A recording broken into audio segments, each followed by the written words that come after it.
मनुष्य सहित समस्त प्राणियों के लिए ऑक्सीजन बेहद जरूरी है और पेड़ पौधे ही इसका प्राकृतिक स्रोत हैं। लेकिन घटती हरियाली और बढ़ता प्रदूषण पर्यावरण को नुकसान पहुंचा रहा है, जो बेहद चिंता का विषय है। केवल हरियाली के बल पर ही पर्यावरण का संतुलन बरकरार रखा जा सकता है। बेशक आधुनिकता के इस दौर में लोग चकाचौंध के पीछे भाग रहे हैं, लेकिन समाज में कुछ ऐसे लोग भी हैं जो पर्यावरण के प्रति अपने फर्ज को समझते हुए इस दिशा में सकारात्मक कदम उठा रहे हैं। आसौदा गांव की मिशन हरियाली युवा टीम ने भी इस दिशा में सराहनीय कदम उठाया है। युवाओं की इस टीम ने ग्रामीणों के साथ ऑक्सीजन बाग विकसित करने की शुरुआत की है। आसौदा के जम्मन वाले मंदिर की करीब 3 एकड़ जमीन पर यह व्यवस्था की जा रही है। यहां रविवार को युवाओं ने गांव के लोगों और मंदिर कमेटी के सदस्यों के साथ बड़े स्तर पर पौधारोपण किया। इतना ही नहीं, पौधों के वृक्ष बनने तक संरक्षण करने का भी संकल्प लिया। साथ ही युवाओं ने गांव में आगामी समय में 36 एकड़ में हरा भरा जंगल कायम करने की भी योजना बनाई है, ताकि पर्यावरण स्वच्छ होने के साथ साथ विभिन्न जीवों को भी आसरा मिल सके। युवाओं के इस प्रयास की गांव के मौजूद लोगों ने भी खूब सराहना की है। वहीं भाजपा नेता रविंद्र बराही, एडवोकेट बलवीर सिंह सहित अन्य लोगों ने भी पौधारोपण करते हुए हरियाली को आज के वक्त की बड़ी जरूरत बताया है। कार्यक्रम में मौजूद लोगों ने कहा कि पर्यावरण स्वच्छ है तो हम स्वस्थ हैं और यह सब हरियाली से ही संभव है, इसलिए सभी को मिलकर प्रयास करने होंगे। और ये जो मेरे गांव के युवा हैं, मातृशक्ति हैं, ये पूरे 3 एकड़ में आज ऑक्सीजन बाग लगाने का पवित्र कार्य किया गया है। मिशन हरियाली युवा टीम लगभग 5 से 7 साल से इस कार्य में लगी हुई है। हमारे युवाओं का पूरा सहयोग रहता है उसमें, क्योंकि हम दिन रात कार्य करते हैं गांव में। कभी 10 पेड़ लगाते हैं, कभी 20 पेड़, क्योंकि हम पेड़ों की संख्या नहीं बढ़ाते, हम पेड़ों को बढ़ा करके दिखाते हैं। हमारा एक ही लक्ष्य है कि हमारा गांव, समाज, राष्ट्र हरा भरा हरियाली वाला प्रदेश हो।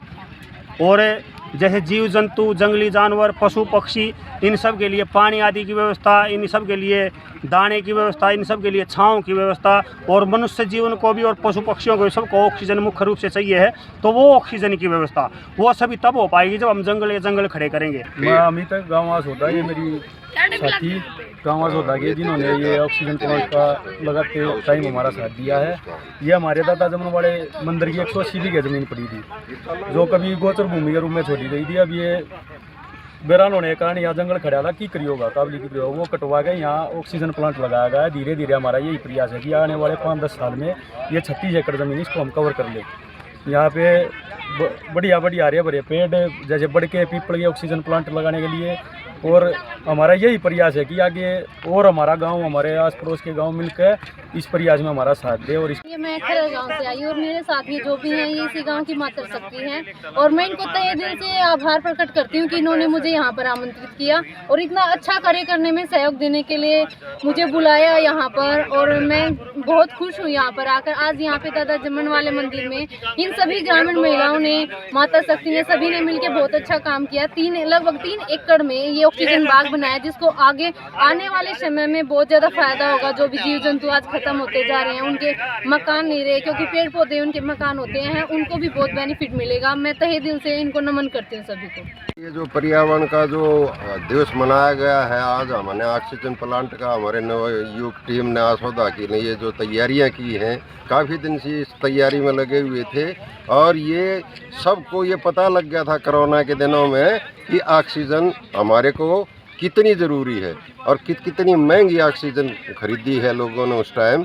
तो ये ऑक्सीजन देने के लिए एक पहल है और इतने बड़े स्तर पे हमारे गांव के युवाओं ने और भाई सभी सहयोगियों ने इसके कार्य को आगे बढ़ाया, पवित्र कार्य को, ये काबिल तारीफ है।